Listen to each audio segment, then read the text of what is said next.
Pit, tekannya barengan ya, Pit ya? Komen sip 4 itu tekannya barengan atau gimana, Pit? Halo, Iya, Pit. barengan. Tapi kok gue malah coba ya komen sip 4. Apa? Kan nanti udah ada muncul garis-garis 4 biji tuh, terus lo ini gerakin klik kanan, capture.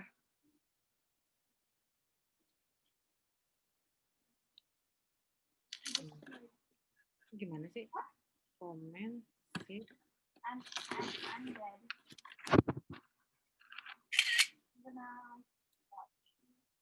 Kok cuma coklat, Pit? Yang lo screen capture apa, Bu? Ya kan muka ini. Yang halaman gue ini komen sip 4. Terus gue nggak lurus ini ya backgroundnya. Coba lo capture gue, Pit. Ya emang lo bisa lihat. Bentar. Nah, lo lihat, coba lo ke ini gue, maksudnya foto gue yang sekarang. Terus? Belum rame. Ya udah gue foto gue sekarang. Bentar. Gue lagi ngurusin background. Ya elah, nanti keburu orang masuk. Bentar.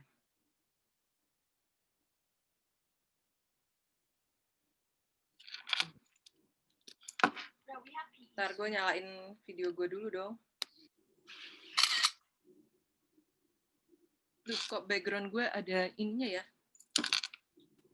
Gue dikasih ini pernah dikasih bulan ini, itunya kaos ungunya. Ya, background gue. Oh, lo mirrornya salah, Pit. Mirrornya salah. Gimana sih? Ntar dulu, Bu. Pumpkinhead, run, no, Pumpkinhead. Punya apaan sih? Tadi dulu gue apa namanya, lipstiknya kurang, bawahnya kurang banyak. Halo, Pipi. Kok kepotong ya? Hah? Apanya yang kepotong? Background gue. Halo, Pipi. Wah, udah ini ya, kita lagi setting macam-macam. Itu orang-orangnya di satu ruang kelas apa gimana ya, Pit ya? Orangnya di satu ruang kelas atau di gimana? Boleh ngomong apa? Anindito suaranya kekecilan. Oh, bentar, apa gimana?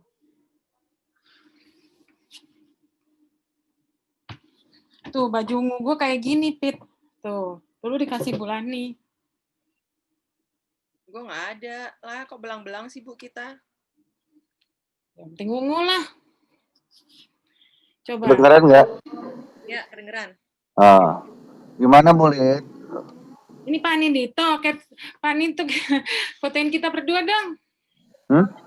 Fotoin kita berdua, mumpung belum ada pesertanya. Masih dikit. Ya makanya 5 orang. MC sama ini.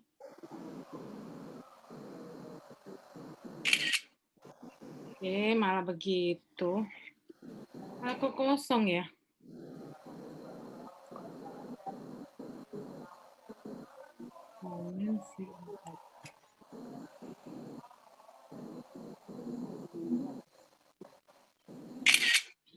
Tuh kan cuma coklat doang, Pit. Nggak bisa, Pit. Padahal sudah gue ini. Gimana angle-nya?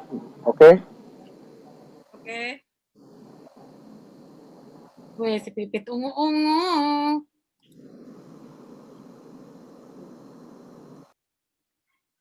Kok ini deket banget gue ya? Iya, gue juga kok deket banget ya.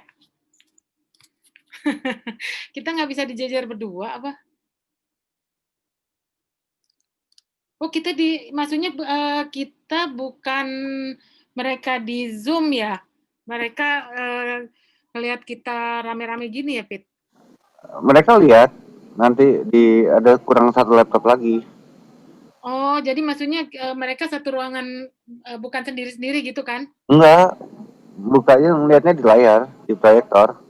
Oh, gitu. Oh, jadi nanti pas nanya aja ke arah kamera sini biar kelihatan siapa yang nanya. Oh. Ini pakai Indonesia Raya juga nggak, Pak Anindito? Nggak usah lah. Jadi apa urut-urutannya? Sekarang teaser SMK. Udah, mendingan udah langsung siap kenalin CV-nya sama video meet CEO, udah. Oh ya udah nggak usah kayak daring yang kemarin lagi ya. Iya, kan udah mau pulang juga. Ini semangatnya awal pulang semua nih. Jadi Hawa- itu perlu diperhatikan. Kalau bisa cepat lebih kelar pada senang pasti. Oh, kalau gitu Jangan berarti lewat jam 12. pembicaranya menarik ini Mas Anin. Tahu, si Arya nyenengin, potensial nyenengin, cuman jangan lewat jam 12, Bu. Gitu aja. Banyak yang ngejar 12 jadwal, 12 ya, tiket, setengah aja ya. tiket segala macam. Gitu aja. Mari Dito puterin lagu-lagu dong ini biar seger dan dikit. Gini, Bu Pipit agak-agak gimana gitu kelihatan.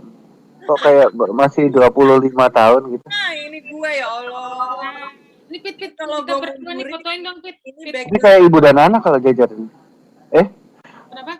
Kurang ajar lu. nih udah Bu. Luas. Ceklek. Dong. Lagi Bu, ya Allah Bu, mau berapa banyak Bu? Us. Us. Linknya udah di-share kan ke area aja? Bu, Linknya udah link di-share. Om Aryanya udah dikasih belum Bu?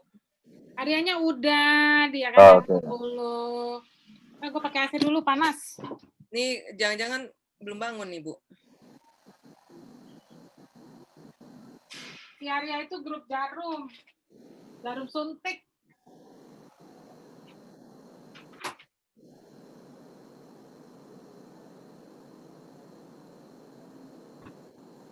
Ibu dan anak.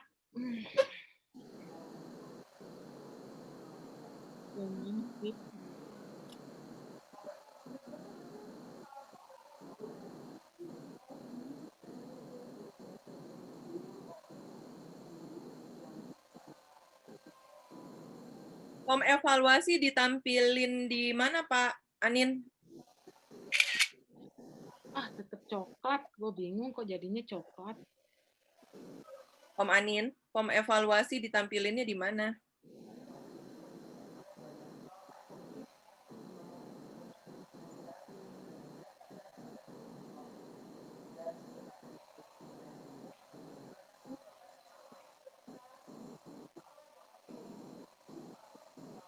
Gila kok gue putih banget ya Bu? Masa lu lebih putih dari gue sih? Karena keputihan lu ya?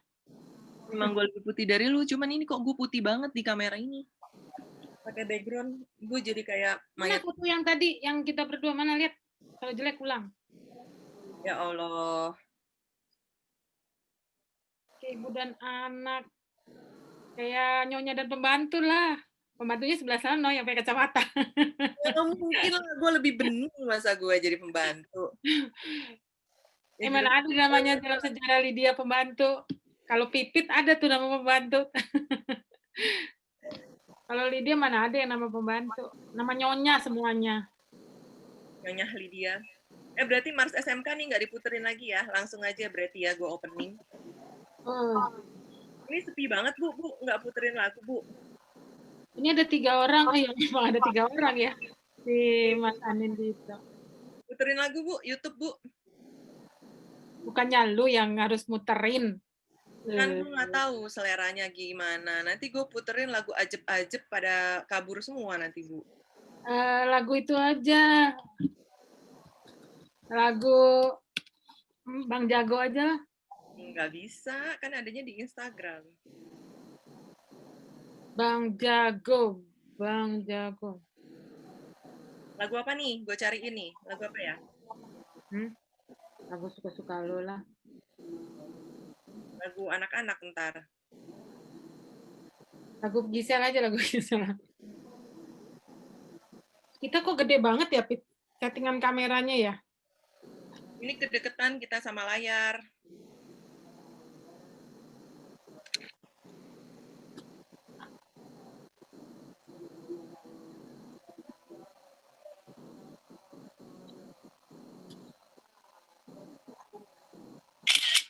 Tuh, cuman kosong hitam aja, Pit. Nggak ada apa-apanya.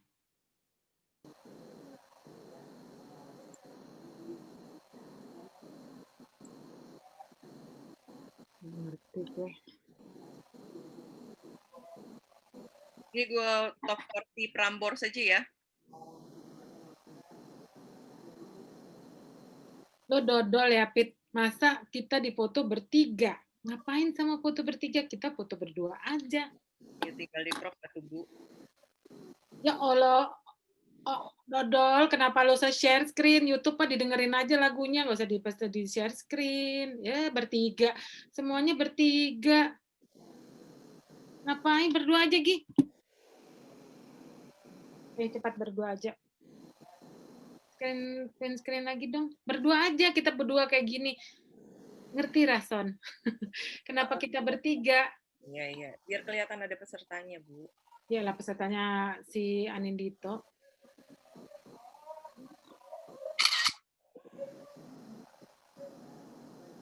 Udah lo aja yang lagu lah, cari nanti gue Iya. nggak pas.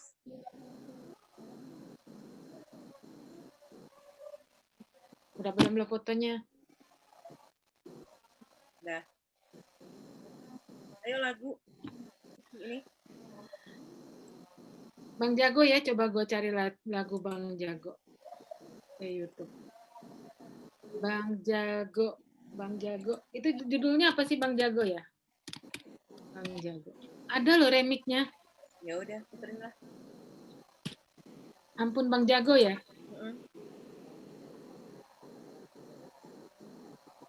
Dulu kenapa Bang Jagonya cuma hitam doang. Ini gue nggak bagus sih koneksi gue. Gue pakai koneksi ini aja, gue pakai yang 5 jatah 50 GB. Nggak kelihatan apa-apa nih si Bang Jagonya. If you work in a team, you've got to try Monday.com. Go to Monday.com and manage all your team's. Pit, liburan mana, Pit?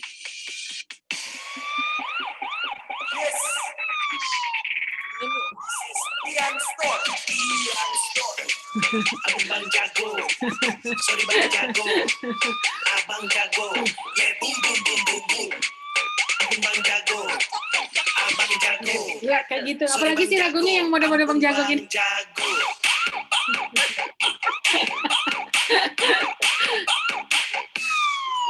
Bang Jago. Pastinya kayak gitu ya lagu di sana. Kalau kita di Santiknya kita bisa Bang Jagoan nih.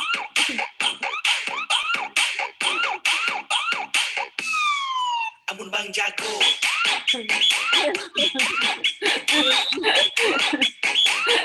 Ampun Bang Jago. Ampun Bang Jago. Kayaknya kurang hot, gue cari Bang Jago lagi ya. Gendang tuh, Kang Gendang.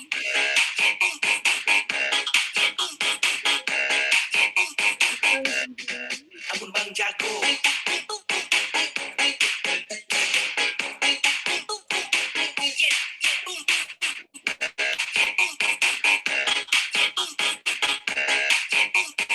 Ini kayaknya lagi ngetrend deh. Apa sih nanti satu saat ini jadi ini Pit.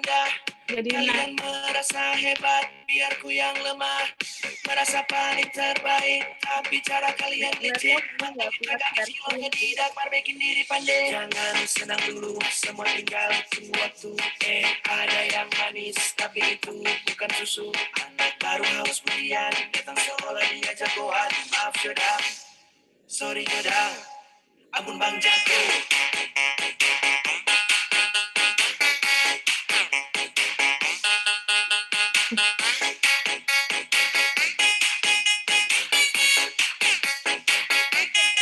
gimana kalau dibuka dengan cara Bang Jago dulu aja, Pit? Jadi olahraga Bang Jago dulu gimana? Gimana tuh olahraga Bang Jago? Ya, goyang-goyang ke atas aja. Jadi kita mulai dengan acara Bang Jago. Udah mau pulang ini. Gimana, Pit? Bang Jago aja ya. Gimana tanya Mas Anin tuh, boleh nggak kita berbareng Bang Jago? Ini kan juga caranya ini banget.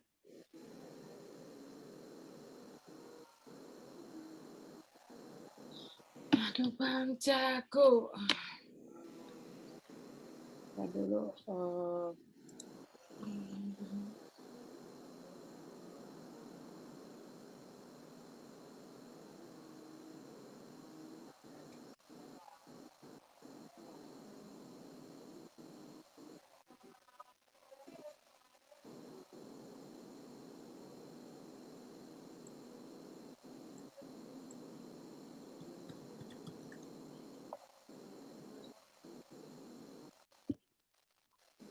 Oke, Mas Aryannya kemana ya nih ya? Coba Bu, Sudah. bangunin Bu. Mas Arya.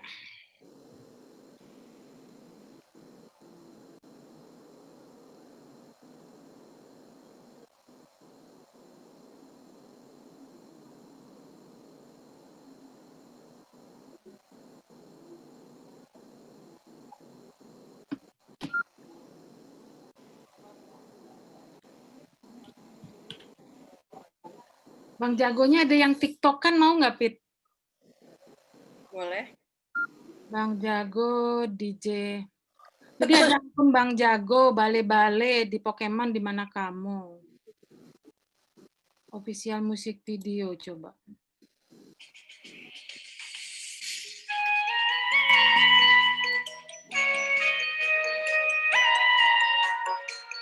Cepat cipi kuning dia ya.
Motornya ini ya.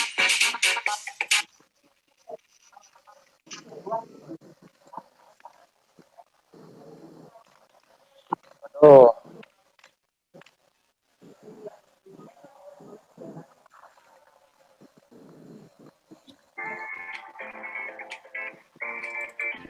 Usaha maksimal buat sehat, boleh-boleh.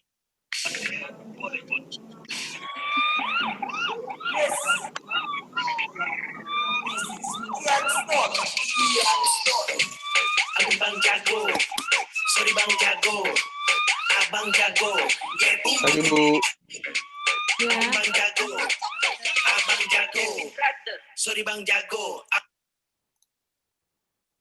Yes. Oh, Ya, Mas Arya. Soalnya nggak dibuka videonya. Ya tadi nyari background dulu. Oh, nyari background dulu. Nah, boleh nih Pit, foto dulu Pit. Udah sama apa? Kita Ya, berdua aja dulu. Ya, Pak Arya. Oke. Sekarang ngeo dong. Iya.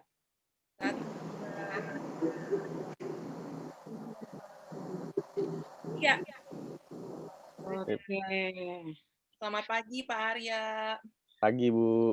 Dia di Mas Arya ini biasa dipanggil Mas Gumi sih kalau di kantor ada nama itu. Ada nama alay. Nama alaynya. Panggilannya Pak Arya apa Pak Gumi nih? Bebas Bu. Di kantor sih dipanggil Gumi emang. Oh gitu. Oh iya, aku belum ngambil minuman nih.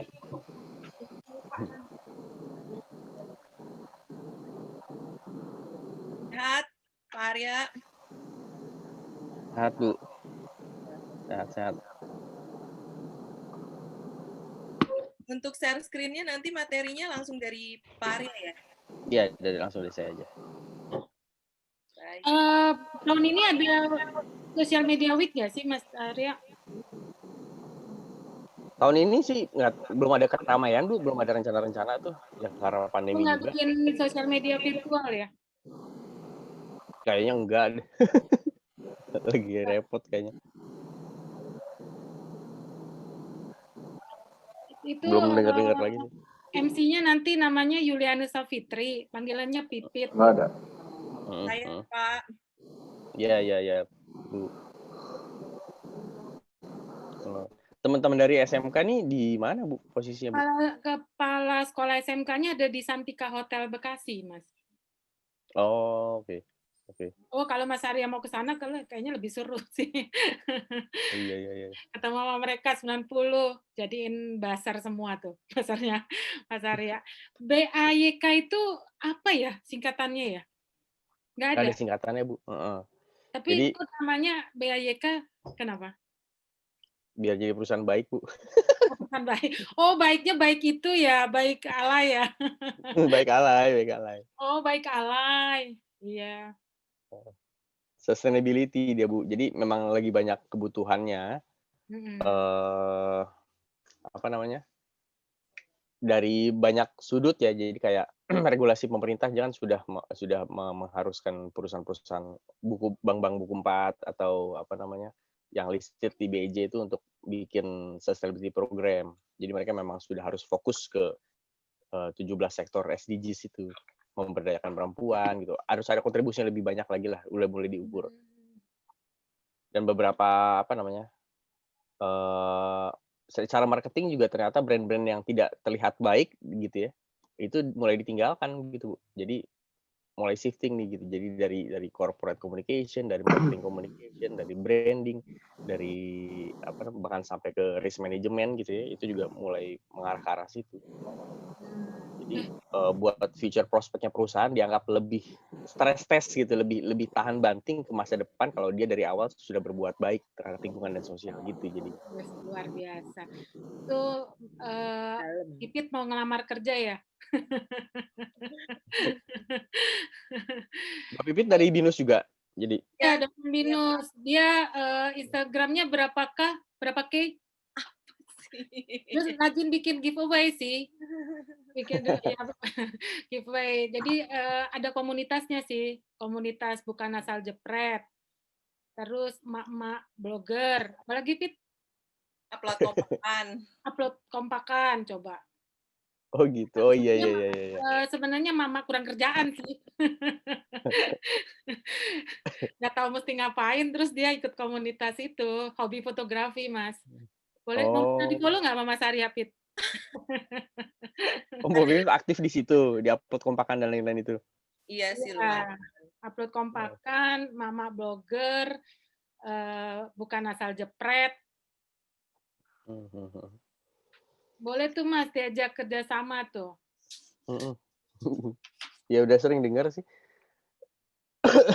Upload kompakan mungkin ya, yang biasanya yang banyak sih dari upload kompakan. Social movement gitu ya biasanya ya. Terus sekarang nih yang lagi marak juga ada gerakan sosialcampaign.com itu, Mas. Oh, baru dengar saya. Ya, pokoknya ada social campaign, taruh di situ terus dukung bareng gitu ya. Iya, dia menggerakkan biasanya sih ke kampus-kampus mereka untuk cari dukungan.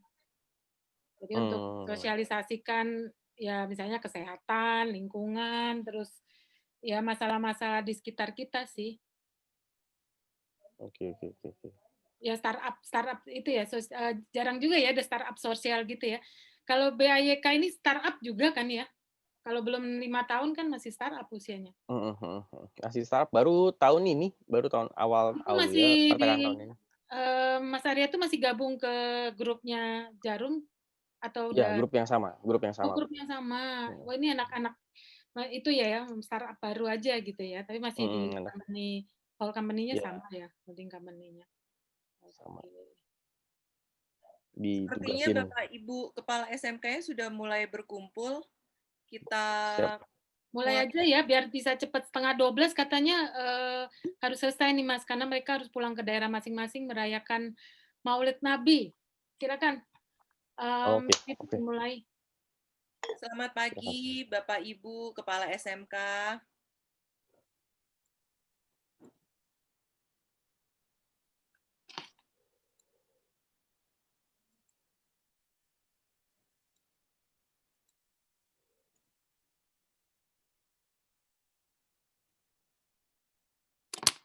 Kok Miss Pipitnya hilang ya?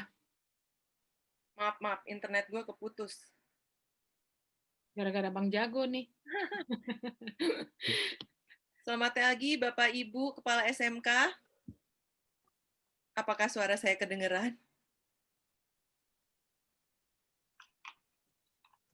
Coba kita lihat ini pesertanya udah pada ngumpul belum sih? Oh, kayaknya sudah deh. Waduh. Mbak Pipitnya disconnect lagi tuh. Iya, SMK-nya rata-rata SMK apa, Bu? Mesin gitu? Kepala Atau SMK-nya macam-macam. Dia ada mesin, paling banyak sih mesin ya. Oke. Iya nih, disconnect nih Miss Pipit nih. Iya. Jadi gimana nih?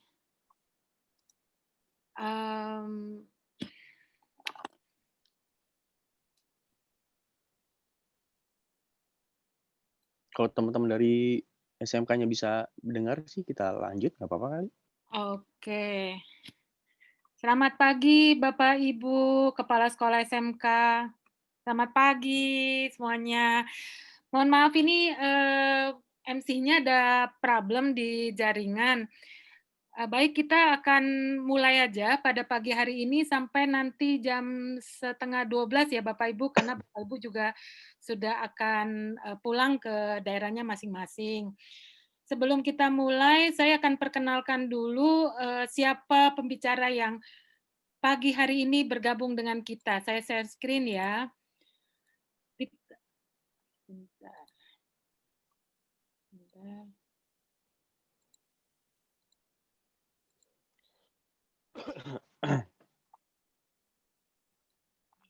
Saya full screen. Ya, pagi hari ini Bapak Ibu sudah hadir di tengah-tengah kita seorang milenial startup yang luar biasa karyanya dari sejak tahun 2014 sebagai grup kreatif director Semut Api Koloni dan Klik Digital. Kemudian tahun berikutnya beliau kembali membuka startup baru sebagai founder dari Kayu Api Digital Reputation. Kemudian di tahun 2018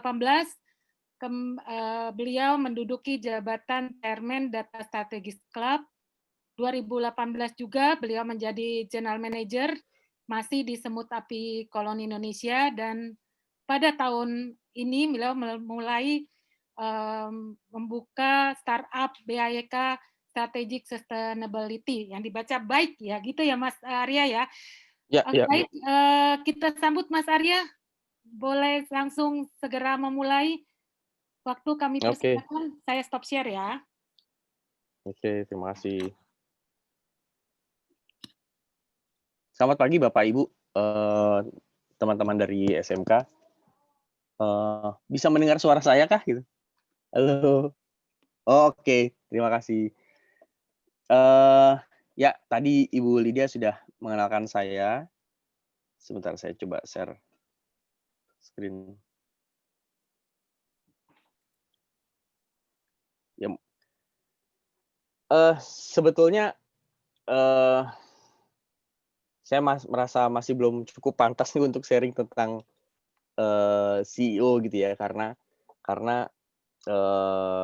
di ekosistem startup baru ini, seringkali memang kami menjadi CEO karena keterpaksaan gitu Pak, Bu. Ya, artinya karena memang didorong untuk produk-produk baru, ya artinya tidak pernah ada CEO yang profesional gitu, yang cukup senior untuk bisa di-hiring di awal gitu. Jadi artinya ya kita harus ngerjain segala sesuatu sendiri, ya jadi CEO-nya juga, jadi orang produknya juga, dan sampai suatu saat nanti cukup besar baru kita bisa mengembangkan bisnis kita ke mulai kita lepas gitu untuk dipegang sama tim yang lebih memang profesional. Nah, sebentar. Ya, tadi Bu Lydia sudah mengenalkan tentang saya. Jadi 2014 saya masih bergerak di bidang kreatif, Bu, di industri kreatif sebagai grup kreatif director di 2 company, Semut Api Koloni dan Klik Digital. 2015 lalu kemudian bikin bisnis proposal membuat Kayu Api Digital PR gitu. 2018 masuk ke Data Strategis Club, Bu. Jadi dulu waktu saya kuliah nilai statistik saya selalu jelek. C, D gitu. Tapi akhirnya karena tuntutan zaman, mau nggak mau sekarang saya harus belajar tentang data gitu dan menasbihkan diri sebagai, data strategist club gitu ya. Justru karena mau nggak mau akhirnya, karena kita juga mau mulai masuk ke ranah big data dan lain-lain yang artinya saya masih agak ngerti tentang statistik, matematik dan lain-lain. Nah 2019, saya bergabung kembali dengan SAC Indonesia dan 2020 pertengahan kemarin kita, ditugasin lagi untuk baik strategic sustainability. Ini terlihat banyak tapi sebetulnya Semut Api Koloni, Krisis Digital, Kayu Api, SAC Indonesia dan baik itu masih di dalam satu grup yang satu ekosistem besar namanya GDP Ventures. Ini sedikit mengenalkan tentang GDP Ventures, boleh ya saya presentasikan?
Belum ada nama baik di situ karena baru pertengahan tahun kemarin. Bentar.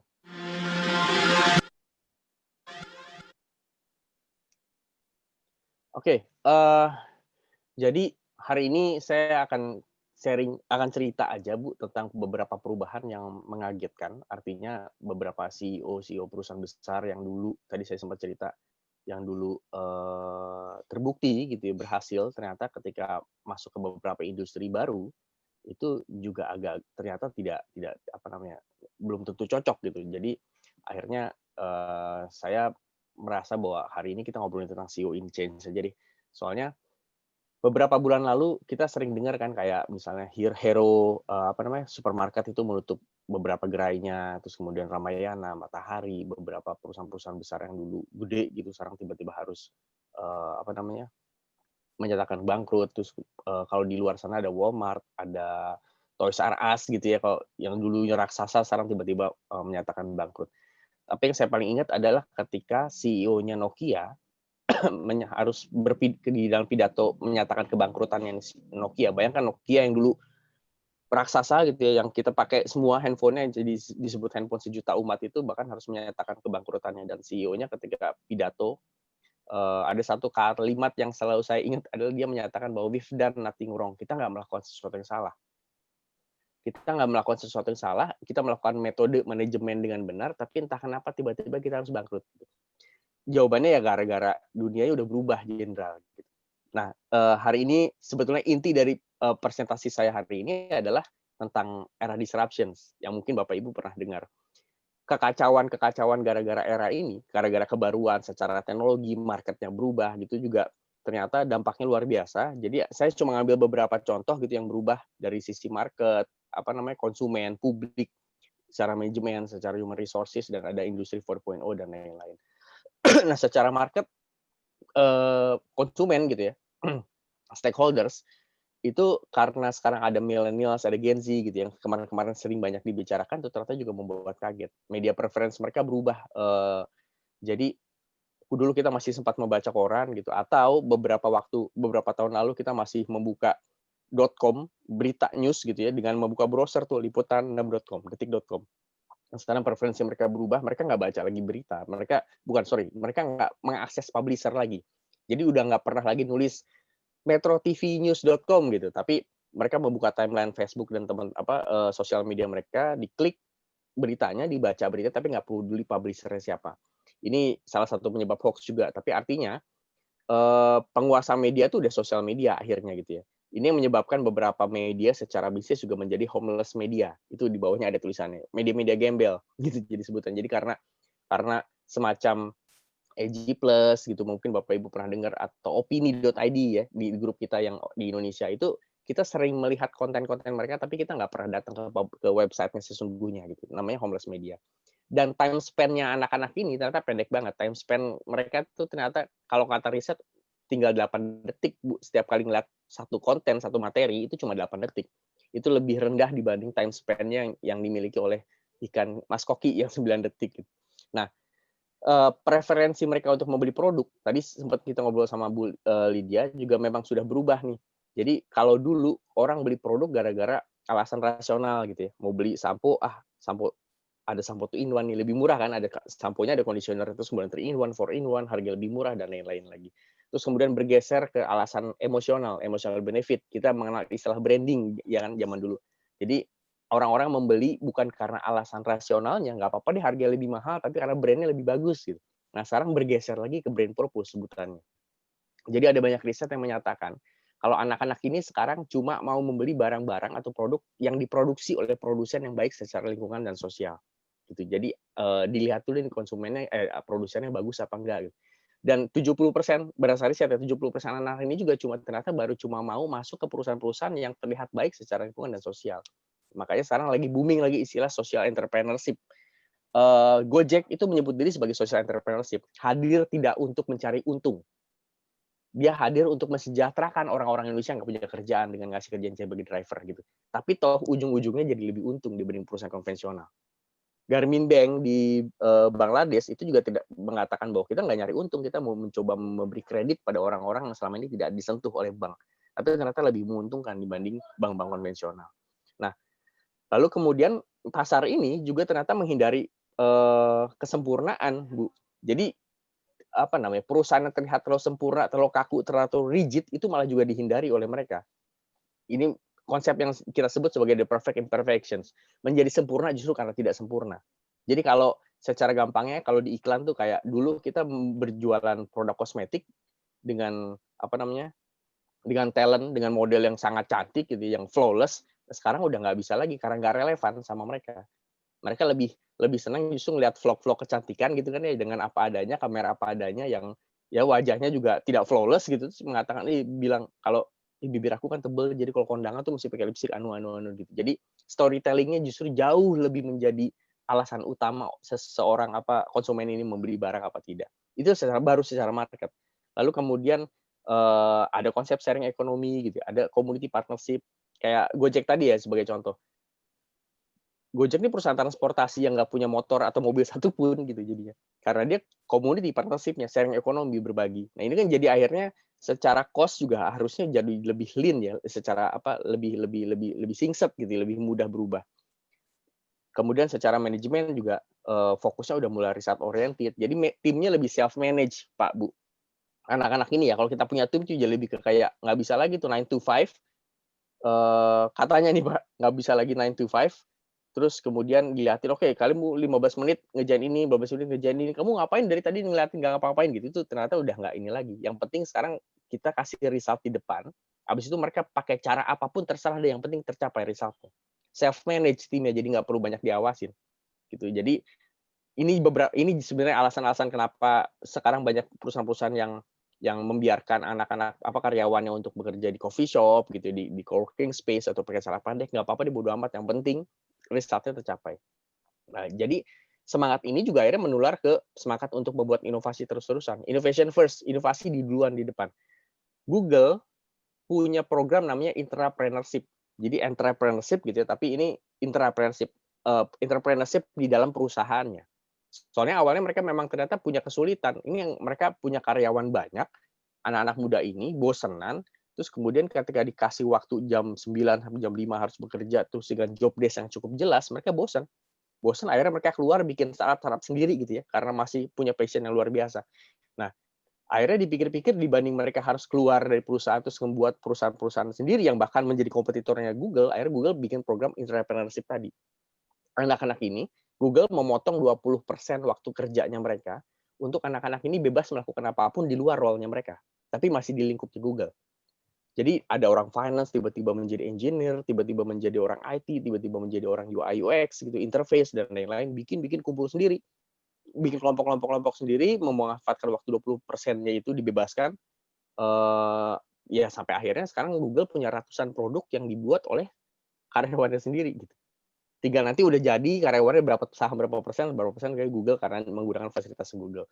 Nah, ini ternyata juga terjadi bukan di level perusahaan atau companies ya, karena beberapa negara, banyak negara sekarang sudah memahfumi ini, termasuk Indonesia. Beberapa kali Pak Jokowi bilang bahwa inovasi duluan deh, regulasi belakangan gitu. Sebab kalau nunggu regulasi perhubungan gitu ya, Gojek nggak bakal muncul gitu kan. Nah, terus kemudian holokrasi, ya disebutkan holokrasi, ada manajemen by walking around, MBWA tuh manajemen by walking around. Jadi bos tuh udah nggak pakai satu ruangan besar, satu ruangan sendiri, terus kemudian orang datang ke ruangannya untuk melaporkan, Pak, udah ngerjain gitu. Justru sekarang orang-orang kayak Tony Fernandes tuh bahkan nggak punya ruangan sendiri, dia satu ruangan, Tony Fernandes AirAsia gitu ya, satu ruangan besar bersama anak-anaknya, anak-anak buahnya, terus kemudian dia keliling, manajemen by walking around, ngerjain apa, ada kesulitan apa gitu, keliling, bosnya keliling meja-meja gitu untuk mengajak ngobrol ada masalah apa dan lain-lain. Dan tadi cross functional. Jadi job desk ini justru menjadi halangan buat perusahaan-perusahaan baru ini. Udah nggak bisa lagi ternyata orang HR ya cuma jadi orang HR gitu. Kadang-kadang dia harus nyebrang juga menjadi orang kreatif. Nanti kita ada pembahasan ini lebih dalam tentang itu. Nah, kemudian kebingungan akhirnya terjadi juga dengan human resources untuk bikin anak-anak ini loyal dengan setengah mati susah. Gitu ya. Dulu kan kita bisa dijebak, orang-orang dulu tuh bisa dijebak dengan ya bikin karyawan bagus, dikasih car ownership program gitu ya, dikasih house ownership program, dibayarin rumahnya sama perusahaan 10 tahun kemudian mesti nggak bisa kemana-mana gitu. Sekarang tuh karena loyalty mereka itu didasarkan bukan pada kepemilikan, buat apa punya rumah udah ada apartemen, buat apa punya mobil udah ada Grab yang bisa dipakai kapanpun, buat apa punya CD udah ada Spotify dan iTunes. Jadi loyalty mereka cuma bisa dikungkung dengan experience selama perusahaan itu mengasih experience yang bagus gitu. Kayak mereka jalan-jalan ke luar negeri, mereka bekerja dengan hati, akhirnya bisa loyal. Nah, jadi turunlah ada konsep birokrasi yang kosong gitu. Jadi akses mereka ke CEO itu jadi diperpendek dan dipermudah. Sebab salah satu yang membuat mereka senang ada di satu perusahaan ya karena kerjaan gue kelihatan nama CEO nih gitu. Dan akhirnya didorong untuk bikin startup spirit. Jadi perusahaan sebesar apapun juga harus ada di satu semangat yang seperti startup. Haus darah, Bu, jadinya. Menghindari comfort zone. Jadi, soalnya kalau memang sudah menjadi besar, sistemnya kan otomatis dibuat ya, menjadi ajak di satu tempat, jadi ada job desk, ya udah mulai biasanya comfort zone. Ketika kita diam pun masih banyak elemen-elemen roda-roda lain di perusahaan yang bisa menjalankan. Nah, human resources juga sama, ada banyak new skill set yang mesti dinilai gitu. Kita dulu tahu kita mau ngambil orang finance mesti requirement-nya apa, nah sekarang ternyata ada banyak skill set baru yang dibutuhkan. Mas Menteri Nadiem gitu, karena ini juga dari Dikbud, itu beberapa kali bilang kan kalau kita harus relearn lagi beberapa kali. Jadi bahkan kita yang lebih senior gitu di perusahaan itu jadi harus menyadari bahwa jangan-jangan anak-anak di bawah kita yang baru-baru ini jauh lebih pintar dibanding kita. Bukan pintar keseluruhan ya, artinya dia lebih paham, setidaknya dia lebih tahu TikTok lah dibanding saya gitu ya. Jadi mereka punya new skill set baru, tugasnya supervisor adalah coaching, bukan lagi controlling. Cuma untuk mengarahkan supaya visinya sama perusahaan. Nggak controlling lagi, bukan gini caranya, karena bisa jadi ya saya nggak lebih tahu dibanding mereka tentang TikTok gitu. Nah, Plus lagi ditambah ada big data, ada automation gitu ya. Jadi artinya beberapa fungsi di perusahaan itu bisa hilang gara-gara mesin. Kemudian big data juga memungkinkan kita membuat keputusan yang lebih spesifik. Jadi di India tuh setahu saya ada 2 perusahaan yang sudah CEO-nya nggak ada. Keputusan strategis itu dibuat oleh data. Datanya sudah terkumpul dengan rapi sehingga setiap kali ada kebijakan-kebijakan tertentu tuh udah ada turunan ini yang harus dilakukan apa gitu. Plus AI, automation ya. Jelas bahwa mesin-mesin ini dalam waktu dekat akan menggantikan pekerjaan-pekerjaan yang repetitif. Artinya ngelinting rokok gitu, kerjaan-kerjaan yang ya bisa dilakukan oleh mesin dengan mudah ya. Menyapu itu repetitif atau administratif gitu ya. Nah, tapi ternyata bukan cuma pekerjaan-pekerjaan repetitif dan administratif yang mudah dilakukan. Beberapa perusahaan juga ternyata sudah mulai menemukan AI yang cukup canggih untuk menggantikan fungsi manusia yang udah mulai ada melibatkan karsa gitu, melampirkan rasa. Di salah satu grup kami di Lokal Data, Beritagar dulunya, itu bahkan sudah membuat section namanya robotorial. Jadi editorial, ini Beritagar ini media Bu ya, .com gitu, news. Mereka sudah membuat berita yang dibuat oleh robot. Padahal tulisan gitu, artikel itu kan kerja jurnalis kan setengah sebetulnya setengah kerja otak kiri, setengah kerjaan otak kanan gitu ya. Artinya butuh intuisi dan ternyata itu mulai bisa digantikan oleh mesin. Jadi tapi memang masih beberapa berita yang kayak liputan bola gitu, liputan pertandingan, pergeseran saham dan lain-lain. Tapi tulisannya pun bukan tulisan robot, udah tulisan kayak tulisan manusia, udah centil gitu ya gayanya. Nah, jadi tantangannya apa sih CEO sekarang nih? Satu, kita menjadi percaya bahwa jabatan itu datangnya belakangan. Jadi nggak dikasih jabatan dulu sebagai CEO kemudian baru nunjukin. Tapi sejak awal, orang-orang ini yang kelak menjadi the next CEO itu orang-orang yang memang sejak awal memperlihatkan kualitas CEO, baru abis itu diberikan dikasih tanggung jawab. Jadi apa yang membuat sebuah potensi seorang CEO itu menjadi buruk biasanya gara-gara ketika di dalam pekerjaannya ketika ada masalah mereka cenderung blaming gitu, nyalahin orang lain, excuse, denial gitu. Enggak, bukan saya, itu salah tim lain. Enggak, saya begini karena ada tim lain begini-begini dan lain-lain. Nah, di antara orang-orang ini tapi tetap ada orang yang ketika ada masalah dia taking responsibility. Tanggung jawab saya benerin, terus accountable, dipercaya sama orang-orangnya, terus ownership-nya tinggi di perusahaan. Jadi ini di perusahaan-perusahaan seperti kami ini jadi kayak sangat-sangat cair. Jadi ada orang yang misalnya kita hiring sebelumnya adalah sudah level senior manager gitu atau senior VP, vice president masuk ke perusahaan kami, tapi karena dia di satu perusahaan besar, dia udah terbiasa bekerja secara sistematis kan ya. Artinya sudah berdasarkan job desk. Kerjaan gua begini, maka caranya begini dan lain-lain gitu. Tapi beberapa kali juga kami menemukan misalnya ternyata ada OB. OB yang datang ke kantor dengan paling pagi gitu. Terus kemudian dia yang paling rajin dan dipercaya sama teman-teman karyawan untuk ngebeliin gado-gado di pinggir kantor gitu. Terus dia yang paling juga dipercaya sama teman-teman karyawan untuk bikinin kopi. Karena ternyata OB ini datang pagi-pagi, iya Pak, saya mesti datang pagi-pagi sebab kalau misalnya saya datang terlambat sejam aja setidaknya ada lampu kantor yang nyala sejam. Jadi dia matiin kantor badan pagi itu cuma matiin beberapa, ngecek-ngecekin lagi lampu-lampu kantor gitu, nyala-nyalain dan lain-lain supaya lebih hemat kantornya. Terus atau misalnya, ya Pak, saya mesti beliin si Ibu atau si Mbak Siska gado-gado di sebelah sana, jangan yang sebelah sini karena di sebelah sana tuh lebih organik sayurannya gitu. Kenapa? Karena saya mikirin kalau Mbak Siska sakit nanti siapa yang ngerjain kerjaan kantor. Ini kan artinya dia punya ownership terhadap kantor, punya tanggung jawab dan punya kepedulian luar biasa. Dia acting like CEO. Kalau Mbak Siska sakit, kantor harus bayarin reimbursement kesehatan, kantor harus nyari orang lagi baru dan itu menghabiskan waktu dan energi luar biasa gitu. Dan ini dia jadi lebih punya kapabilitas CEO dibanding si senior manager tadi gitu. Jadi sangat-sangat dimungkinkan di perusahaan-perusahaan baru ini, di era disruption ini, orang-orang seperti mas-mas OB ini jauh lebih gampang diangkat sebagai CEO karena dia punya ownership yang luar biasa dibanding yang sudah berpengalaman puluhan tahun. Nah, syarat pertamanya CEO adalah dia punya visi dan kelihatan di bola matanya. Jadi ketika cerita dia tahu persis bahwa semua the whole perusahaan sebesar apapun itu ada di dalam bola mata yang diceritakan. Nah, sebab bedanya leadership sama bos itu apa ya? Secara mudahnya kan kita jadi kayak cerita bahwa leadership tuh kayak kita mampu membuat orang-orang melakukan apa yang kita mau tanpa bahkan orang itu merasa disuruh gitu ya. Kalau visinya terlihat jelas di matanya dia dan dia mampu mengkomunikasikan dengan baik, orang-orang yang berhadapan dia tuh jadi merasa oh kalau ini visinya sama visi saya akan melakukan apapun buat dia gitu karena sedang mengejar visi yang sama.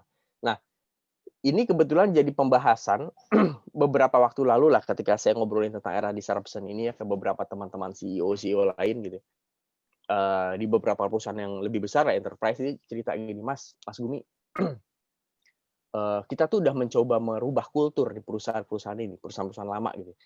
Kita bebasin mereka nggak kerja datang jam 9 gitu. Kita bebasin mereka pakai celana pendek kerja di coworking space atau di coffee shop boleh deh. Tapi kok jelek hasilnya ya? Gimana bisa kita mengawasin kerjaan mereka memastikan kualitas kerjaan mereka kalau nggak diawasin? Terus saya cuma bilang gini, Pak, secara teknis ya, secara ideal mestinya Bapak tuh ada ketika Bapak mewawancara bahkan setiap karyawan di level apapun. Karena selain mendengarkan orang ini maunya apa gitu, kamu gabung di sini tujuannya apa, motivasinya apa yang bisa kamu kontribusikan gitu. Si perusahaan itu minimal bukan CEO-nya deh, minimal orang yang ngerti visi perusahaannya mau dibawa kemana, tujuan mulianya perusahaan ini mau dibawa kemana. Apakah kita menjadi perusahaan yang paling kaya di dunia gitu, sehingga karyawan kita menjadi orang-orang juga sejahtera gitu. Apakah kita tujuannya adalah menjadi perusahaan yang nggak usah kaya-kaya amat tapi berbakti pada negeri gitu. Nah itu visi itu diceritakan kepada si kandidat tadi, Pak, ke calon karyawan tadi. Ini 5 tahun lagi kita ke arah sini, 10 tahun lagi kita ke arah sini, kamu akan ada di mana? Kalau visinya sama, anak ini kan mengerjakan apapun gitu ya, demi perusahaannya, nggak mikirin lembur, nggak mikirin gaji, nggak mikirin bonus. Kalau visinya tidak tersampaikan dengan baik, kalau visinya nggak sama, ya orang-orang ini cuma bekerja demi gaji. Jadi ketika ya kerja 9 to 5 gitu ya, habis itu pulang. Kalau dibebasin ya mereka juga sibuk dengan kepentingan sendiri gitu, ngerjain kerjaan kantor, karena toh mereka cuma kerja untuk dapat gaji. Tapi kalau satu visi perusahaan dengan visi saya sebagai karyawan sama gitu, mati-matian Pak, karena saya sedang mengejar visi saya juga gitu jadinya. Nah, tentang visi ini saya punya contoh yang sebenarnya nggak benar gitu, tapi cukup benar untuk menggambarkan apa yang terjadi dengan anak-anak sekarang. Maaf ya Pak, Bu. Ini soalnya ribuan kali konten-konten kayak gini tuh terjadi di setiap harinya di sosial media. Suatu hari ada yang posting di Twitter kayak gini. Namaku Reza, umur 19 tahun dan aku baru pindah ke rumah Tante Ratna di Jakarta. Kalian pasti tahu kelanjutannya. Cuma dipancing dengan konten seperti ini dan orang-orang ini sudah paham, netizen sudah paham visinya ke arah mana, ceritanya gitu. Maka dalam hitungan menit ada ratusan orang nyambungin ceritanya jadi cerita bersambung. Saat itu hujan turun dengan lebatnya dan di rumah hanya tinggal kami berdua. Aku sedang nonton TV, tiba-tiba listrik padam. Dan aku mencoba meraba mencari HP untuk penerangan, tetapi aku salah meraba. Yang aku raba bukan handphone, melainkan remote TV. Nah lucunya lagi, mereka tahu persis ketika ceritanya udah mulai memanas, sudah mulai nggak bener, bisa diturunin lagi Pak Bu. Jadi artinya mereka melakukan ini tanpa konduktor, tanpa partitur gitu, tanpa arranger. Mereka tahu persis karena visinya ke arah sini nih. Jadi ketika ceritanya udah mulai manas, kita turunin lagi yuk gitu. Tanpa ada yang komunikasi satu sama lain karena di sosial media ya. Lalu terdengar suara Tante Ratna yang sayup-sayup tetapi cukup renyah seperti kulit ayam McD. Lalu kami nonton TV, tips memilih pakaian dalam yang bagus dan aku pun malu. Kemudian berlari ke kamar untuk mencabut charger handphone. Tante menarik tangan ke dalam kamar, di sana sudah tersedia botol bon cabe, diturunin lagi. Tante berbisik lembut, "Zah, kamu sudah lama nggak main Pokemon Go?" Gitu. Nggak ada yang bayar, Bu. Nggak ada pakai partitur, nggak ada konduktornya, nggak ada arrangernya. Mereka semua ratusan, bahkan bisa sampai 1000-an ya, cerita ini bersambung begitu panjangnya gitu. Karena tahu nih ceritanya mau dibawa ke arah mana. Itu cuma visi. Nah, makanya menjadi penting untuk membawa visi ini lewat storytelling. Saya bukan cerita bahwa seorang CEO harus mampu bercerita dengan baik, enggak gitu. Tapi ada banyak cara yang bisa dilakukan CEO untuk membangun storytelling gitu ya, cerita gitu, tanpa harus berkata-kata. Makanya tadi saya naruh ada visi di bola matamu itu karena apapun yang dilakukan CEO ini, bahkan dia nggak mampu bicara dengan retoratif gitu ya, ternyata berhasil gitu. Anak-anaknya tuh tahu persis nih perusahaan lagi ke arah mana dan saya akan melakukan apapun demi perusahaan ini untuk mencapai tujuan yang sama. Nah, apa ya, dan visi dan apalagi di dalam situasi kayak gini ya, krisis pandemik gitu ya, ketika kadang-kadang CEO itu harus membuat keputusan-keputusan sulit dan itu membutuhkan dukungan penuh gitu kan dari karyawan, dari timnya, dan setiap keputusan perusahaan itu benar-benar harus disampaikan dan dipahami oleh setiap level dari karyawannya. Ini saya ngasih sedikit gambaran gitu ya, menghadapi pandemi, seorang CEO kan berpikir untuk apa yang harus kita lakukan ya, pivot-nya gitu. Apa namanya, ngakalinnya gimana nih. Kalau kita adalah satu perusahaan yang punya business traction, punya daya tarik gara-gara pandemi justru ya, meningkat bisnisnya. Misalnya kita perusahaan online meeting kayak Zoom gitu, atau misalnya perusahaan hand sanitizer gitu, perusahaan masker itu kan justru meningkat ya, diuntungkan oleh pandemi. Itu sebagai orang yang diuntungkan di antara orang-orang yang lain yang tidak beruntung, empatinya harus ditumbuhkan gitu ya, oleh CEO-nya. Makanya kita harus empati ya teman-teman yuk gitu. Terus kemudian ayo kita kolaborasi dengan teman-teman lain yang tidak diuntungkan. Gitu kan ya.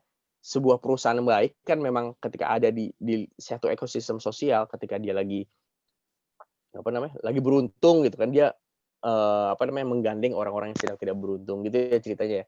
Kalau saya sering mengibaratkan kalau anak SMA nih, kalau ngomong sama teman-teman karyawan, karena kebetulan staff saya kebetulan banyak milenial dan Gen Z. Kalau kalian nilai fisikanya 9, yang lain 5, ya lu jangan sombong kan gitu. Lu empati justru, belajar bareng gue yuk gitu. Nah ini membuat perusahaan ini ke depannya, stress testnya tadi gitu ya, itu jauh lebih long term, Bu. Lebih punya daya tahan tubuh, daya tahan yang luar biasa.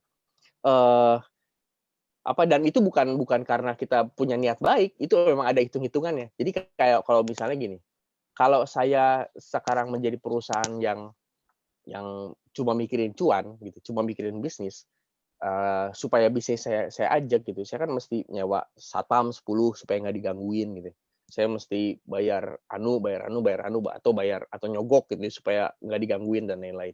Nah, kalau kita perusahaannya baik dan dicintai oleh sekitarnya dan sama karyawannya gitu. Karyawan-karyawan kita tuh calon-calon PR yang public relation, calon humas perusahaan yang ketika mereka puas, mereka kan nyebarin tentang berita baik tentang perusahaan kita kemana-mana gitu. Jadi kita nggak perlu bayar satpam karena masyarakat sekitar perusahaan kita tuh juga ngelindungin kita gitu ceritanya ya. Itu gara-gara punya empati dan berkolaborasi dengan mereka. Atau kalau kita perusahaan yang terdampak gara-gara pandemi, kita jadi nggak bisa jualan dengan maksimal, tapi kita punya long runway, punya tabungan cukup. Ya mungkin ini saatnya kita berhenti jualan dengan maksimal, terus kemudian kembali ke mengembalikan berkomunikasi tentang apa sih sebenarnya tujuan kita, mikirin lagi tujuan kita bikin perusahaannya apa sih buat masyarakat gitu. Kita nggak bisa jualan, ya udahlah kita bantu masyarakat sebisanya karena kita punya tabungan gitu ya. Misalnya kita juga terdampak nih ekonominya, tapi karena kita punya tabungan lumayan besar, mungkin ini saatnya kita memanfaatkan tabungan kita untuk ngebantuin yang lain gitu. Sama, ujung-ujungnya adalah membuat perusahaan kita menjadi bertahan lebih panjang lagi ke depannya. Nah, atau kita perusahaan yang terdampak sebetulnya. Terdampak dan jatuh gitu, hampir bangkrut. Satu-satunya cara adalah kolaborasi dengan agile. Dengan cair, dengan mudah, dan itu visi tadi gitu. Makanya saya cerita visi tadi itu harus tersampaikan dengan baik ke seluruh stakeholders. Karyawan kita mesti paham, orang-orang sekitar kita mesti paham. Jadi kita banyak kebantu, banyak mampu melakukan kolaborasi. Ini cuma satu contoh sederhana banget, tidak bisa menggambarkan segala sesuatunya. Karena tadi kita sudah cerita tentang disruption, cerita tentang storytelling, cerita tentang visi gitu, cerita tentang kolaborasi. Saya membayangkan menjadi seorang pengelola museum gitu. Tanpa pandemi pun mengelola museum itu udah setengah mati susah gitu ya. Karena nggak laku gitu. Orang-orang nggak tertarik untuk belajar sejarah misalnya. Anak-anak ini bosan gitu kalau ngeliat sejarah. Maka saya punya visi nih, tapi sebagai orang yang mencintai sejarah dan museum gitu, sebagai pengelola museum saya punya visi. Saya mau mengedukasi masyarakat atau anak-anak baru ini belajar tentang sejarah Indonesia. Visinya gitu. Nah, visi ini itu mesti juga dipercaya oleh seluruh karyawan saya dan orang-orang sekitar saya. Jangan sampai kita punya tim yang kemudian ya karena dia nggak ngerti visi kita ke arah mana, ya dia bekerja cuma untuk, ya saya masuk kerja di museum Pak karena nggak ada kerjaan lain Pak, gitu kan jadinya ya. Jadinya apa nih, auranya pun ketika melayani pengunjung berbeda gitu. Pun orang-orang sekitar kita. Jadi akhirnya ini satu contoh sederhana banget yang nggak bisa mewakili tapi mudah-mudahan menggambarkan gitu. Menggambarkan, menceritakan tentang visi kita, si pengelola museum tadi. Suatu hari di awal 2020, kami meminta keluarga besar Museum Sejarah untuk pulang lebih cepat. Bergegaslah bersekadar mandi, peluk keluargamu, dan nikmati makan malam dalam kelindan cinta mereka. Agar kuat fisikmu, bahagia jiwamu, maka virus tak mampu mendekat. Si museum ini, kepala museumnya masih meminta karyawannya untuk pulang aja deh, kita tutup gitu ya, karena ada pandemi. Berulang kami katakan itu kepada 250 karyawan, 11 pemilik kedai di kantin, 33 PKL di trotoar depan, 8 fotografer keliling, semua orang-orang terdampak gara-gara tutupnya museum tadi. 6 bulan berlalu, kami semua masih kehilangan kesempatan berkarya dan berpenghasilan. Engsel pintu-pintu ruang mulai berkarat, lantai sudah menguning. Debu tebal menumpuk di patung Gajah Mada, di foto besar Soekarno, di meja kerja Syahrir. Minggu ini, kami sepakat kembali datang, bukan untuk membuka museum, merobek karcis, atau memarkir kendaraan pengunjung, tapi untuk menyekat debu, lalu dikumpulkan hati-hati. Sebab pandemi juga sejarah yang perlu dicatat, dikenang, dan disimpan. Debu-debu tadi dimasukkan ke dalam toples, fotonya sudah terpampang di laman Instagram kami, satu toples dijual dengan harga 500.000 hingga 5 juta sesuai lokasi awal. Hasil penjualan diperuntukkan bagi mereka yang selama ini kondisi ekonomi bergantung pada museum kami. Gitu. Ini cuma sekedar ilustrasi Pak, Bu. Gitu. Gara-gara masalah pandemi, museum yang mesti tutup, saya punya visi untuk mengedukasi masyarakat sekitar tentang sejarah, terus kemudian itu pun sulit setengah mati, maka saya harus menyebarkan visi saya ke karyawan dan sekitar kita, ditambah lagi ada pandemi. Gitu. Tapi gara-gara visi tadi mampu diceritakan dengan baik, gitu, tentang kita punya masalah, kita sama-sama bergantung sama museum sekarang harus ditutup gara-gara pandemi, kita kehilangan penghasilan sudah beberapa bulan ini. Terus kemudian museum-museum juga barang-barang museum sudah mulai berdebu. Kita sama-sama yuk datang lagi ke museum, pakai masker, kita kumpulin debunya, terus kita jual. Ini debu yang ada di foto di patungnya Soekarno loh, ini debu yang ada di patungnya Gajah Mada loh. Terus kebayang ya Bu ya. Artinya bukan cuma karyawan yang punya visi yang sama, 261 juta orang Indonesia juga akan punya visi yang sama. Kita beli, ya saya cukup yakin gitu, debu-debu harga 5 juta tadi juga laku sebetulnya gitu. Karena ada sisi donasinya, terus kemudian ada social currency-nya. Wih, saya punya debu yang ada di fotonya Soekarno loh gitu. Sekedar ilustrasi. Yang akhirnya membawa kita juga jadi membuat, ya gara-gara kita ngomongin pandemi, ada banyak cara, ada banyak tuntutan bagi CEO untuk merubah setiap masalah tuh jadi solusi. Kendala jadi kendali gitu. Bahasanya, kalau di bahasa Tiongkok tuh, Wei Qian gitu. Krisis itu punya dua makna, peluang dan bahaya. Jadi gimana caranya seorang CEO ini mampu merubah bahaya ini menjadi peluang. Lucunya, yakinlah pada diri kita bahwa sebenarnya kita punya kemampuan untuk itu, Bu. Karena Pak, Bu, ya karena kita orang Indonesia. Ini sekedar gambaran ya. Ibu Fiona Kerr ini adalah seorang konsultan kota kreatif di dunia. Dia ahli saraf neurologi di Edith University gitu. Jadi beberapa kali di-hire beberapa kota di dunia untuk menjadi konsultan kreatif, membuat masyarakatnya menjadi kreatif. Suatu hari beliau dipanggil Pak Jokowi ketika Pak Jokowi masih jadi gubernur Jakarta. Jadi niatnya adalah membuat Jakarta menjadi kota kreatif. Datang, bikin riset, kemudian presentasi lagi terus mengatakan bahwa Pak, orang Jakarta emang nggak perlu diapa-apain, udah kreatif. Karena chaos.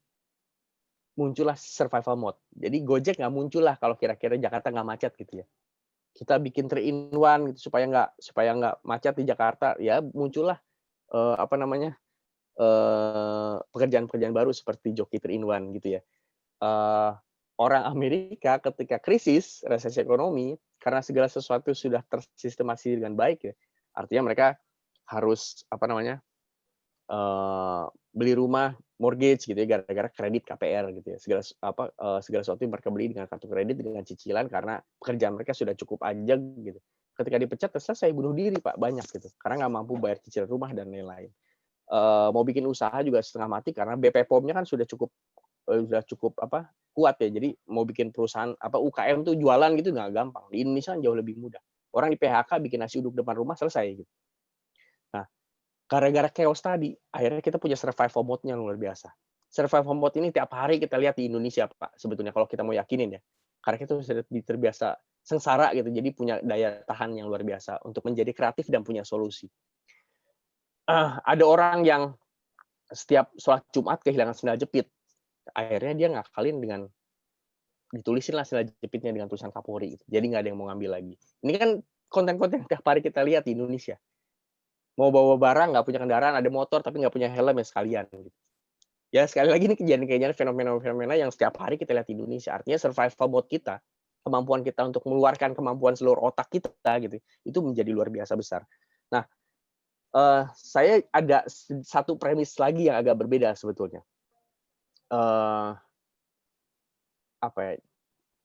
Oxford University itu sudah ada jauh sebelum ada Majapahit, Pak, Bu. Jadi ratusan tahun kalau nggak salah sebelum ada Majapahit itu udah ada Oxford University di Inggris. Majapahit ratusan tahun kemudian baru ada Indonesia. Artinya orang Eropa itu sudah sejak lama dididik untuk berpikir secara deduktif, ilmu positif gitu ya, berpikir piramida terbalik, kayak kita bikin skripsi gitu. Latar belakang, identifikasi masalah, terus nemu sampai satu kesimpulan. Jadi artinya orang Eropa duduk di bawah pohon apel, apelnya jatuh karena sebelumnya dia sudah punya referensi teori, maka menemukan teori gravitasi. Gitu karena udah punya referensi pendidikan sebelumnya gitu ya. Cara berpikirnya sudah runut. Orang Indonesia yang suka cocok logi ini gitu. Duduk di bawah pohon apel, apelnya jatuh, maka menemukan cerita tentang jin apel. Gitu kan? Karena justru cara berpikirnya non linear karena tidak dikungkung oleh pendidikan justru. Jadi di kami itu ada penyebutan 3. Satu, linear thinking yang tadi dilakukan sama orang-orang Eropa tadi yang berpikir secara deduktif, secara runut gitu ya. Ada sebab akibat maka gitu. Terus kemudian ada non linear thinking nih orang-orang seniman gitu. Pokoknya tiba-tiba dapat ide begini aja deh gitu. Tiba-tiba jadi hantu apel aja. Karena dia tidak punya tidak punya referensi teori, kenapa apel jatuh ya, gue diisengin sama jin, tiba-tiba gitu ya. Cara berpikir cocok logi tadi saya mengatakan ada istilah siapa sih namanya apopen apalah gitu, cocok logi tadi. Nah, di industri, Pak, sekarang yang dituntut adalah kemampuan lateral thinking. Otak kanan dan otak kirinya berjalan dengan baik, dengan sempurna. Di satu sisi dia mampu membuat runutan cara berpikir, tapi di satu sisi juga dia mampu non-linear. Sebab kalau tidak nggak bakal ketemu inovasi baru. Gitu ya. Dengan menjadi linear thinking itu kita sulit menemukan inovasi. Misalnya gini, Henry Ford dulu jika misalnya dia melakukan market survey gitu, nanya-nanya, bikin penelitian, apa sih yang kendaraan apa sih yang diinginkan oleh orang-orang pada saat itu?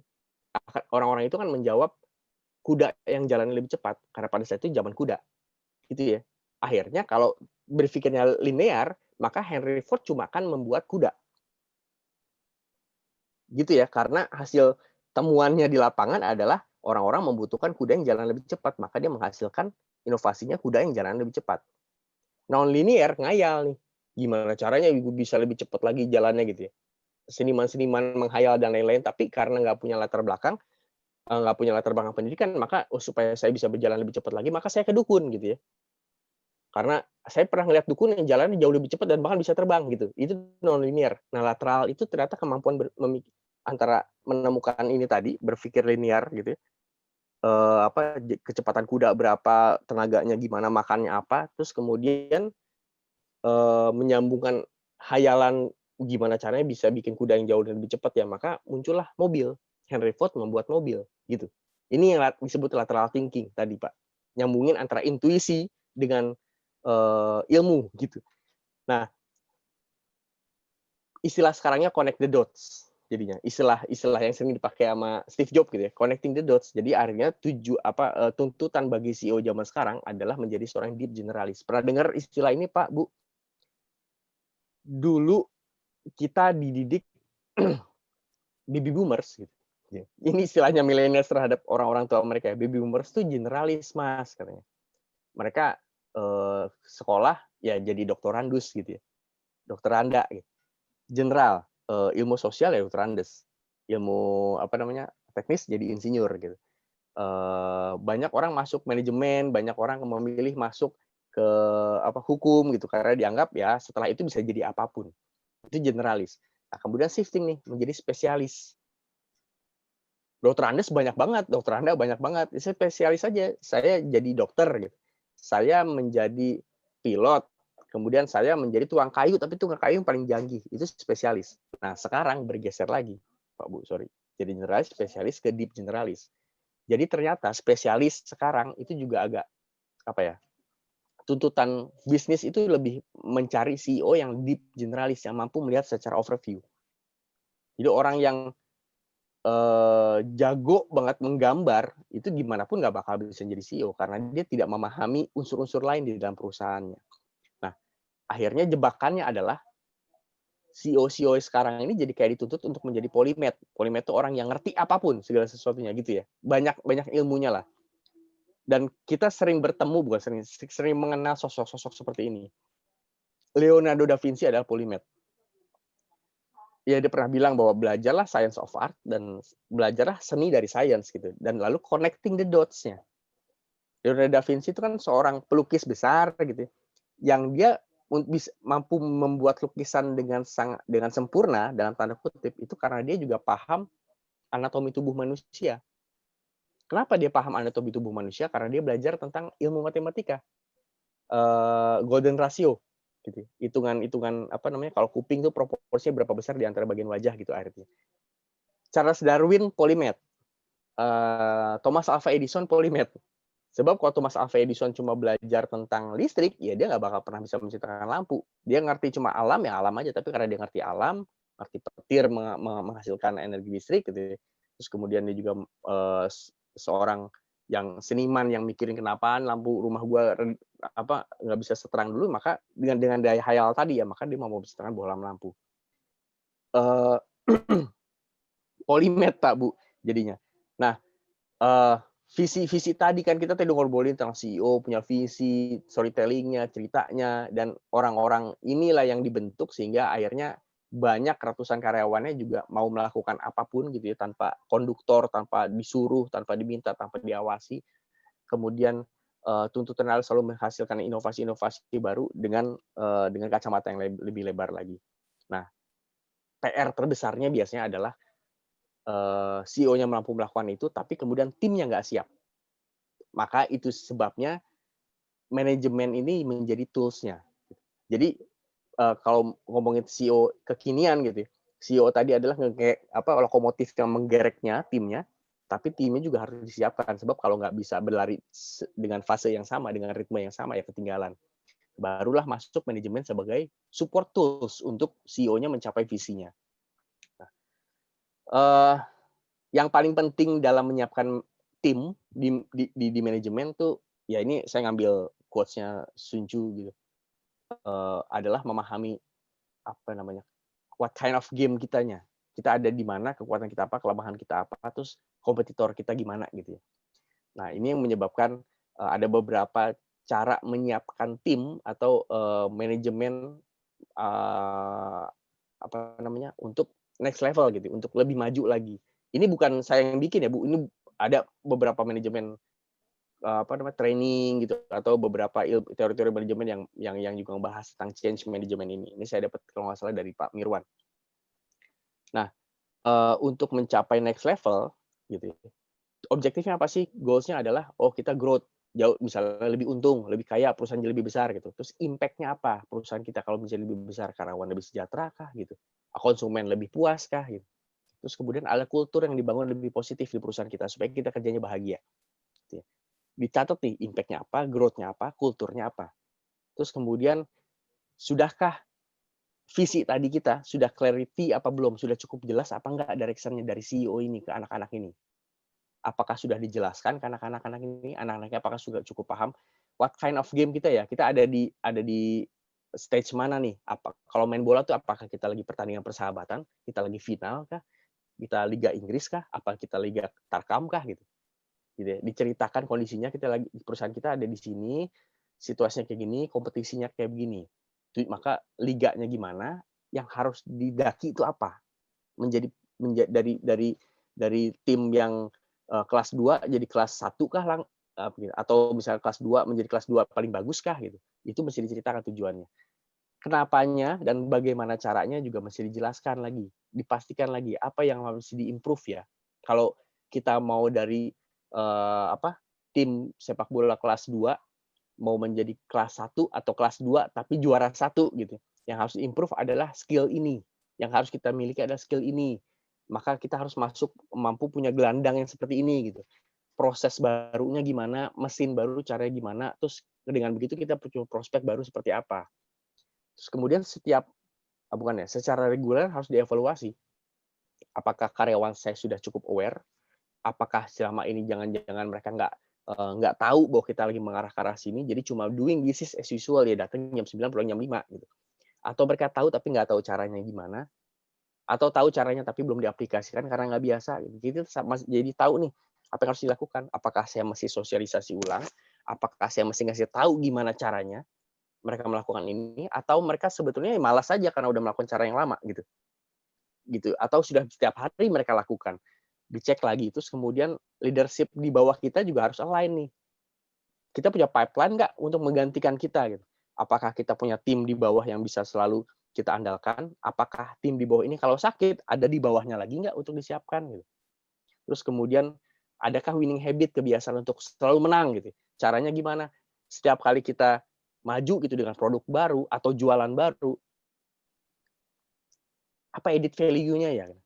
Apakah lu nggak malu ya bawa presentasi kayak begini gitu. Ini biasanya saya nanya gitu. Kita tuh punya standar masterpiece loh. Lu menganggap diri lu seorang Leonardo da Vinci gitu ya, tapi masa ia menghasilkan presentasi yang cuma kayak gini, lu nggak malu? Yang malu tuh diri lu sendiri gitu ceritanya. Terus untuk menang tuh data strateginya gimana, effortnya sejauh mana, dan ada data and learning Bu harusnya gitu. Sama kayak kita main bola, kalah atau menang, abis itu duduk di bench gitu atau di ruangan kan nonton lagi videonya di ulangan gitu ya. Ini harusnya ke sini nih, ini harusnya ke sini. Jadi kita selalu belajar dengan kesalahan-kesalahan dan kemenangan-kemenangan itu. Lalu untuk mencapai optimal performance, success matrix-nya apa nih? Konsensusnya apa nih? Dalam 3 bulan lagi kamu mau ke arah mana? Goals personal kamu apa? Goals-nya perusahaan apa? Mau nggak kita ke arah sini? Mau nggak kita mencapai target sales segini? Sebab kalau target sales kita segini, lalu dapat bonus segini. Gitu ya. Per 3 bulan tuh biasanya kalau di kita. Terus kemudian ada targetnya dan ada evaluation systemnya. Gimana caranya? Bener nggak target mencapai segitu? Atau misalnya kalau bukan target ya, lu bisa nggak bikin proposal sekarang seminggu jadi 5 kali, 5 buah proposal. Atau kualitas meningkat, itu kan masih ada konsensus ya. Ada evaluation systemnya. Yang kalau proposal kan kualitatif gitu, siapa yang menilai dan lain-lain. Lalu taktiknya juga mesti clear. Gimana caranya ya? Jadi kita misalnya mau meningkatkan penjualan sekarang menjadi 100%, 2 kali lipat. Berarti potensial kliennya siapa ya? Potensial konsumennya siapa ya? Nah, untuk mencapai konsumen ini caranya gimana ya? Nggak sembarangan brak gitu. Nggak sekarang tiba-tiba saya mau menjual donat gitu. Mau menjual donat dengan harga mahal, terus saya punya target audiens yang cukup jelas, terus pasang iklan TV ya sayang kan gitu. Jadi nggak sembarangan kan. Pakai sniper nih kita nih. Terus gimana cara potensial tadi bisa convert menjadi bisnis, gimana caranya konsumen lama kita juga tetap keritin.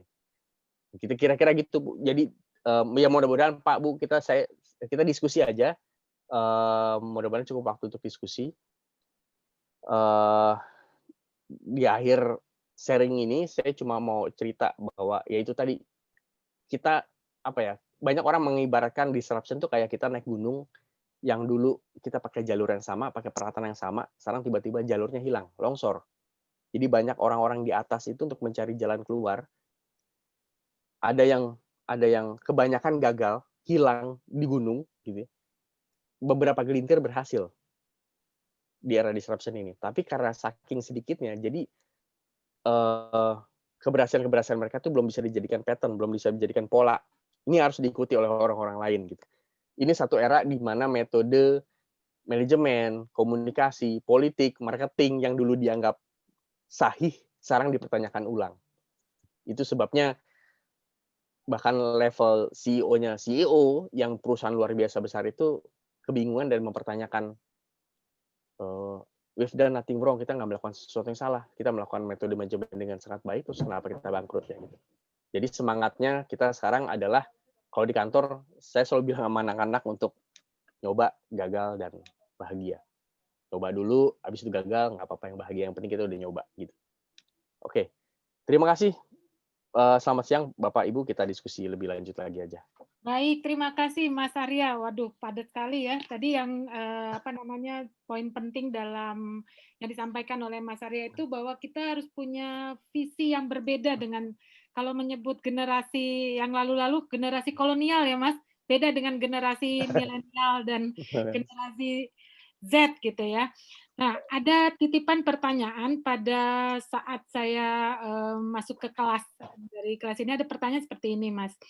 Bagaimana kalau dalam di SMK, karena ini kan kepala sekolah SMK, ada timnya yang tidak berasal dari satu generasi. Jadi variasi, ada generasi baby boomers, ada generasi milenial, dan bahkan sudah salah satu Kepsek di sini ada generasi Z, Mas.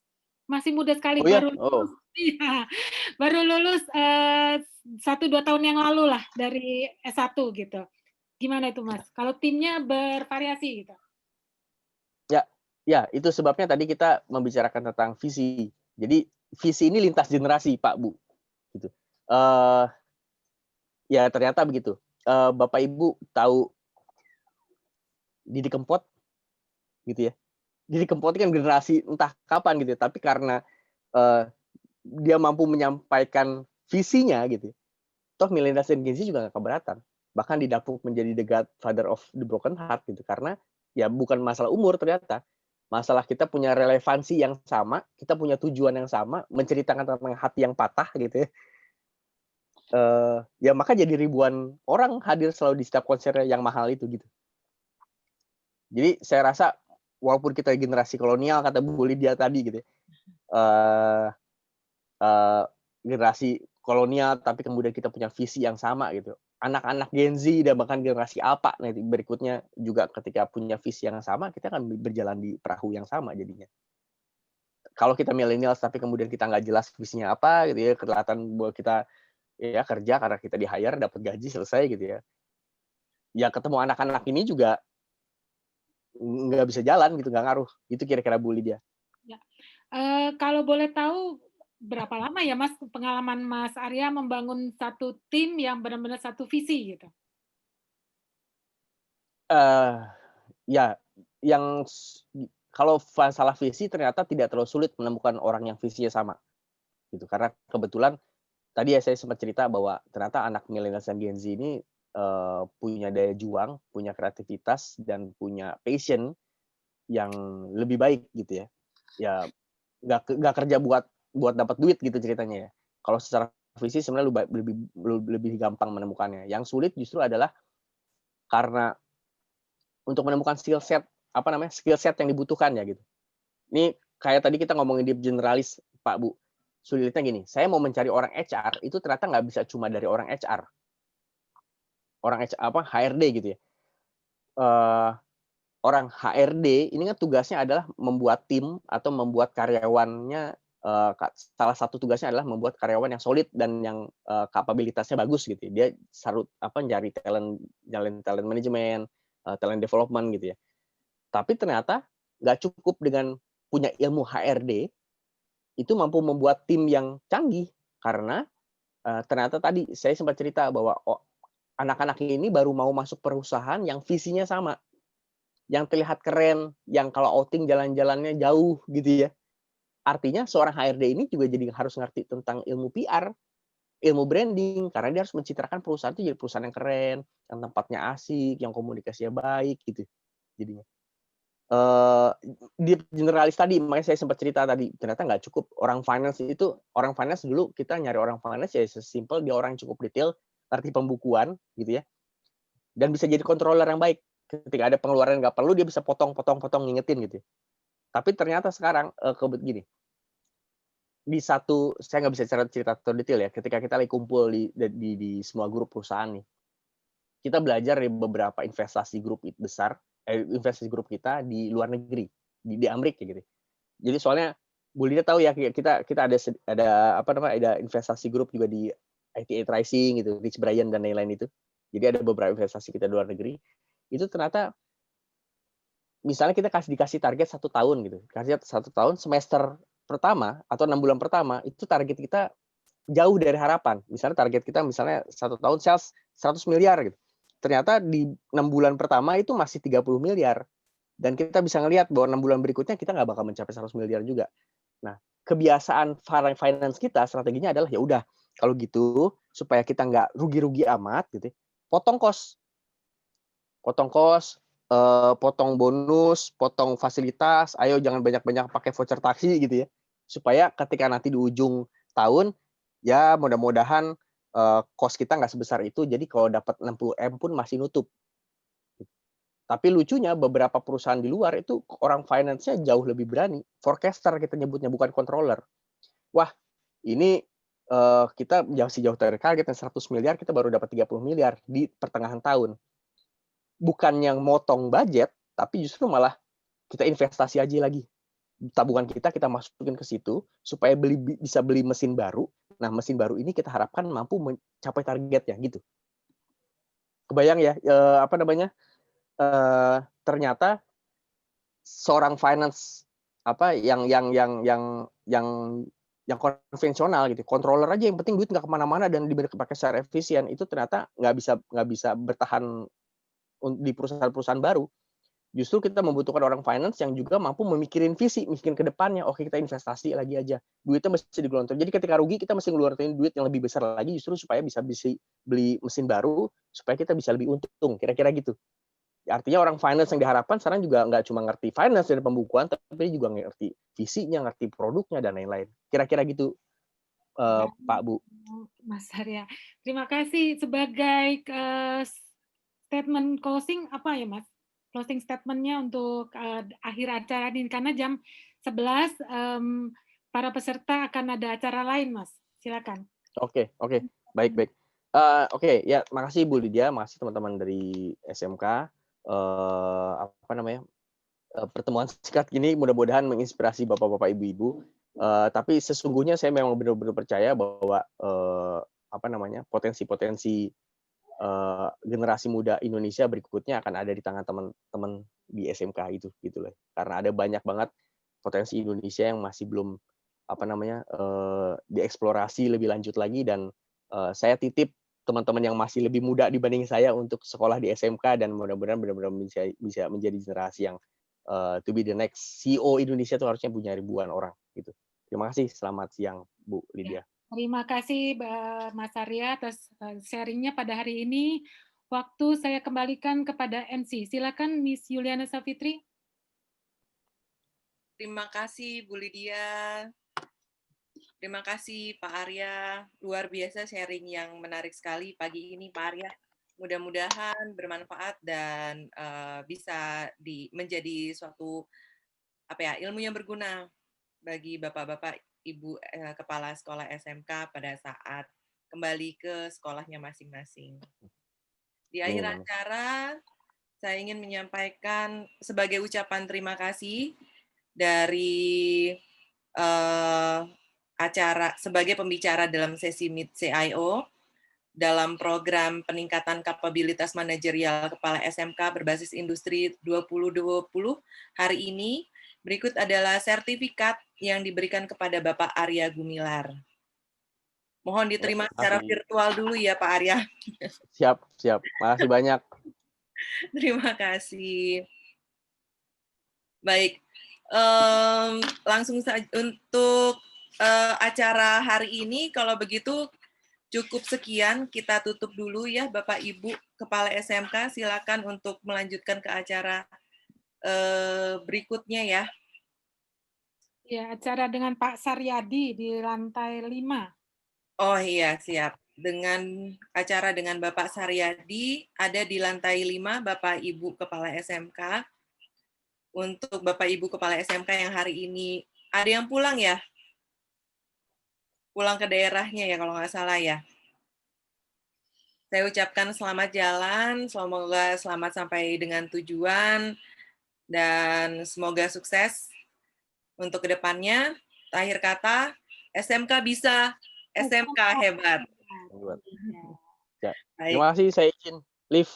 Ya, terima kasih banyak Ya. Mas Arya. Sama-sama.